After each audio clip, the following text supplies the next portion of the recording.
Di zaman sekarang banyak kelompok-kelompok baru muncul, Pak. Banyak kelompok-kelompok yang baru muncul. Ya, contoh misalnya, Ikhwanul Muslimin muncul tahun 1945. Ya, Jamaah Tabligh tahun 1976. Banyak lagi kelompok-kelompok Hizbut Tahrir tahun 1974 lah sekitar itu. Nah sekarang ya akal Islam, ini kelompok-kelompok baru muncul belakangan banget, baru ya nggak sampai 100 tahun yang kemarin. Kalau misal dikatakan, apakah manhaj mereka mengikuti sahabat atau tidak? Sebuah pertanyaan. Maka dari itulah yang akal Islam, yang kita jadikan parameter dalam menilai suatu kelompok, golongan, gerakan, ataupun juga harus kita jadikan parameter itu siapa? Salaf. Ya, siapa salaf? Jadi yang antum pikirkan itu salaf itu yang terbetik siapa? Sahabat. Jangan antum terbetik salaf itu Ustadz Fulan, salah. Jadi ketika antum mendengar kata salaf, yang antum langsung terbetik apa? Sahabat, tabi'in, tabi'ut tabi'in. Maka kalau antum sudah memahami hakikat salaf, saya dan antum insyaallah akan sepakat semuanya. Kalau begitu manhaj salaf bukan manhaj alternatif. Paham, Pak? Sekarang saya mau tahu, Pak. Rasulullah mengabarkan bahwa umat Islam akan berpecah belah menjadi 73 golongan. 73 golongan. Ketika Rasulullah mengabarkan bahwa 72 di neraka, 1 di surga. Kemudian Rasulullah ditanya, siapa mereka ya Rasulullah? Apa kata Rasulullah? Ma ana alaihi wa ashabi, yaitu yang aku dan para sahabatku di atasnya. Aku dan para sahabatku di atasnya. Berarti, Pak, saya mau tanya, apakah manhaj sahabat itu masuk dalam 72 golongan yang sesat? Kau nggak bisa jawab? Tidak. Manhaj sahabat masuk dalam 72 golongan yang sesat atau masuk? Tidak. Tidak mungkin. Karena Rasulullah sendiri yang menyatakan bahwa jalan yang selamat, yang satu yang selamat adalah aku dan para sahabatku. Dan para sahabat itu sudah kita sebutkan mereka lah yang disebut dengan apa? Salaf. Faham tidak, Pak? Faham?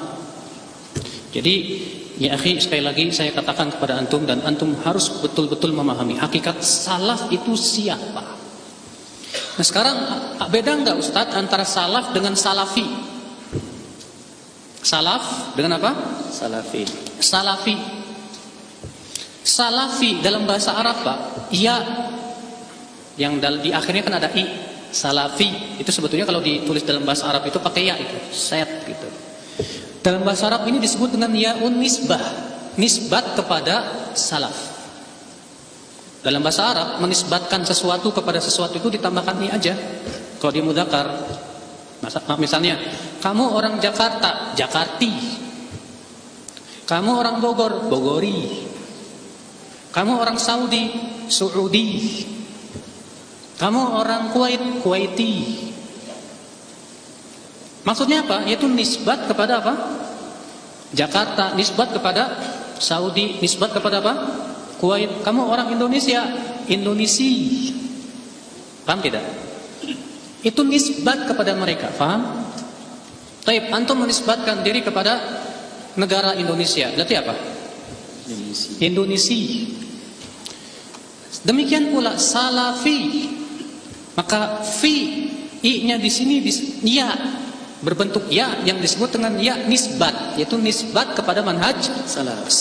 Artinya ketika seseorang berkata saya menisbatkan diri kepada manhaj salaf, maka kamu salafi. Paham? Jadi kalau kita menisbatkan diri kepada manhaj salaf, maka disebut apa? Salafi. Ya, jadi salafi itu bukan singkatan. Tidak seperti yang sebagian orang bilang salafi itu salah pilih. Ini enggak benar ya akal Islam. Ya. Kalau antum baca di internet, banyak tulisan-tulisan aneh sekali berbicara tentang hakikat manhaj salaf. Katanya di situ diantaranya disebutkan, ya, saya tidak perlu menyebutkan ya di internet mana, website mana. Manhaj salafi itu yang pertama kali mendirikan Syekhul Islam Ibn Taimiyah. Saya katakan aneh bin nyeleneh. Aneh bin nyeleneh. Kenapa? Karena ya, kewajiban mengikuti manhaj salaf itu sudah ditetapkan oleh Al-Quran, hadis Nabi SAW, bahkan para sahabat sendiri dan para ulama setelahnya, bahkan imam yang 4. Semuanya memerintahkan kita untuk mengikuti para sahabat. Adapun Al-Quran, dalilnya jelas dalam surat At-Taubah ayat 100. Baca aja. Surat apa? Surat apa? At-Taubah ayat 100. Allah mengatakan apa? Was-sabiquna al-awwaluna minal muhajirin wal ansar walladzina tabauhum bi ihsan radhiyallahu anhum wa radu anhu. Dan orang-orang yang pertama kali masuk Islam dari kalangan muhajirin dan ansar. Perhatikan, orang-orang yang pertama kali masuk Islam dari kalangan muhajirin dan ansar, dan orang-orang yang mengikuti mereka.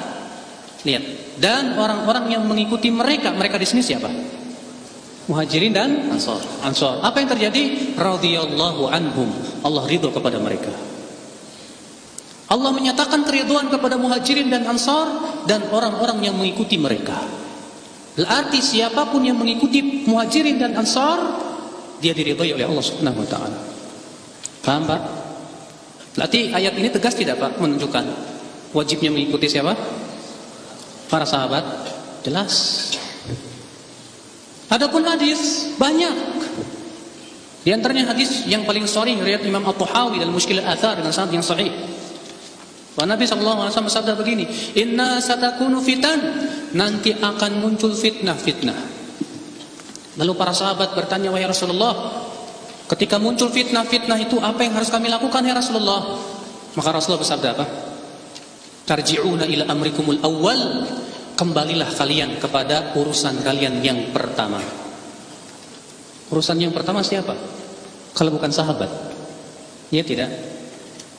Rasulullah tegas mengatakan, tarji'una ila amrikumul awal. Di saat terjadi fitnah-fitnah yang dahsyat itu, kembalilah kalian kepada urusan yang pertama.